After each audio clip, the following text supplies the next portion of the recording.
back to Love Your Food. A little while ago we did a recipe for sort of a home-style enchilada that was very similar in style to a lasagna.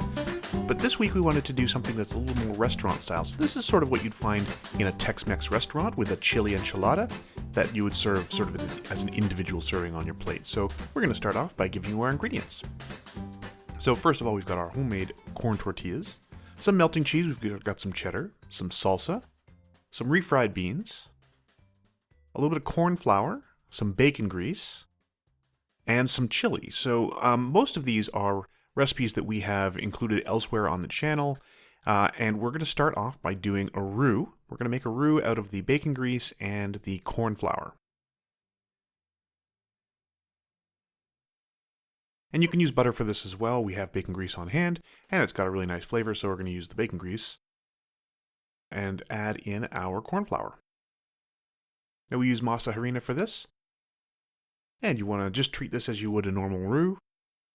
So make sure that the flour and the grease get mixed well together, and then we're going to brown this quite a lot actually. We're going to get this nice and dark before we add the juice from the chili. So you can see it's all added together here, and you want that to foam up as a normal roux would. Now corn flour cooks a little differently, so it's going to look a little different from a regular flour roux. And while that's cooking, we are going to deal with our chili. So we want to get some of the gravy away from the solids. So what we're going to do is strain it. We're going to get rid of we're going to collect all the juice, and this is going to make the gravy for our enchiladas with the roux. And you just want to get that through the strainer. You want to use a good fine strainer. It doesn't matter if you get a couple of little pieces of vegetable matter or even meat in your gravy. But what you want to do is get mostly the liquid. And don't forget to scrape the outside of whatever strainer you're using, because a lot of it's going to stick to the outside. So there we go. So that's a pretty decent collection of our chili. The liquid from the chili and then the solids over here. And that's going to form the flavor base for the gravy for our enchiladas. Now these solids, these are a little drier now that we've gotten rid of most of the liquids, and you're also going to be breaking up a lot of the big chunks of meat in there. But we're going to add the beans and also the salsa to this.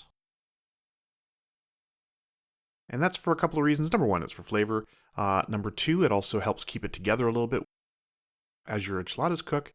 And number three, it sort of hydrates that meat up. We're also going to put a little bit of the salsa at the bottom of the baking dish that we're going to heat up these enchiladas in. So you want to give that a good stir until everything's well combined. And then we're going to come back to our roux, and you can see it's gotten quite dark. It's got that really nice sort of chocolate color. This is about where we want it to be. And we left it alone long enough that everything's cooked together. And that's just about right. So what we're going to do now is add the same liquid that we just strained out of the chili. And we're just going to mix that together and make sure it all is well blended with the roux that we made. And that's going to thicken up quite significantly. So we're just going to let that cook together for a little while and thicken up. In fact, if you find it's a little bit too thick, you might even add a little bit of water, which we ended up having to do here. So we added just a tiny, tiny bit of water.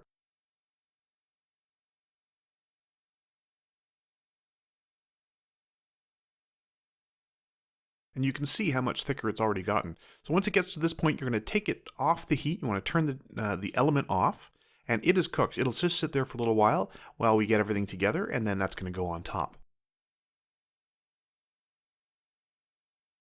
So we're going to take our corn tortillas. Now these are our homemade ones, and of course you can use store-bought as well. And we have pretty good amount of our filling here, so we're just going to divide that. We're going to make 2 servings of 2 enchiladas each, so we're just going to use a quarter of the filling in each one of these tortillas. We're just going to line the bottom of a little casserole dish with these, so you just want to line them up nicely. You don't want to overfill them either. You want to make sure that you can roll them all the way up. And then we're going to top that with that beautiful chili gravy that we just made, with thickened with that corn flour roux.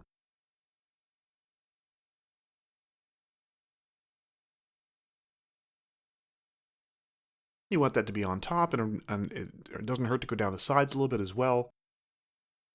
You really want to smother those in that really flavorful, beautiful gravy. And then on top of that, we're going to add a little bit of our melting cheese. Now, we actually had this frozen because we find it works a little bit better. It grates a little bit nicer when it's frozen, so we have this just regular sort of medium cheddar. And we keep a little bit of it in the fridge because it makes it easier to grate. Then that's going to go under the broiler for a little while. Well, it's going to go in the oven and then finish under the broiler until we get some nice crispy bits on top of the cheese like this. And then it's done. That's it. We just need to serve it from here. So you want to sort of divide it up a little bit. You want to make sure you cut through the cheese before you try taking it out, or you're going to pull all the cheese off in one in one big slide.